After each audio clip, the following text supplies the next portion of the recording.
নমস্কার প্রিয় দর্শক বন্ধু, রাজ্যের শিক্ষক শিক্ষিকা ও শিক্ষাকর্মীদের ক্যাশলেস চিকিৎসার ব্যবস্থার জন্য রাজ্যের মন্ত্রিসভায় অনুমোদন দেওয়া হয়েছে। এই ক্যাশলেস চিকিৎসা বলতে যে কোনো সরকারি বেসরকারি হসপিটালে আপনার টাকা ছাড়াই শিক্ষক শিক্ষিকা ও শিক্ষাকর্মীদের চিকিৎসা হবে।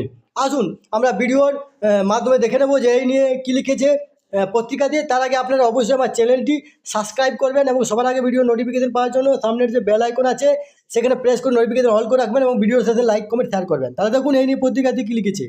শিক্ষাক্ষেত্রের সঙ্গে যুক্ত লক্ষ লক্ষ কর্মচারীদের বড় ধরনের সুখবর ঘোষণা করল রাজ্যের মুখ্যমন্ত্রী।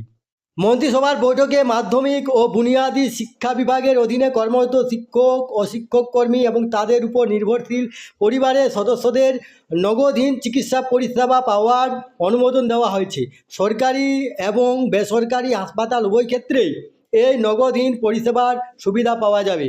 উল্লেখ্য, গত বছর শিক্ষক দিবসে মুখ্যমন্ত্রী এই উদ্যোগের ঘোষণা করেছিলেন।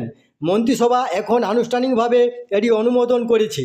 প্রাথমিক ও মাধ্যমিক শিক্ষা বিভাগের সঙ্গে যুক্ত প্রায় 15 লক্ষ শিক্ষক এবং অশিক্ষক কর্মচারীর এই সিদ্ধান্তের ফলে উপকৃত হবেন বলে আশা করা হচ্ছে। এই প্রকল্পের মোট আনুমানিক ব্যয় 848 কোটি টাকা। এই যে ঘোষণাটি, এটি কিন্তু উত্তরপ্রদেশ সরকারের মুখ্যমন্ত্রী মাননীয় যোগী আদিত্যনাথ করেছেন। আমরাও চাই যে পশ্চিমবঙ্গের রাজ্য সরকার বা রাজ্যের মুখ্যমন্ত্রী মাননীয়া মমতা বন্দ্যোপাধ্যায় এই ধরনের সিদ্ধান্ত বা একটা অনুমোদন দেওয়া হোক শিক্ষক শিক্ষিকা ও শিক্ষাকর্মীদের জন্য। এই তথ্যটি আপনাদের সাথে শেয়ার করলাম। সুস্থ থাকবেন, ভালো থাকবেন, ধন্যবাদ।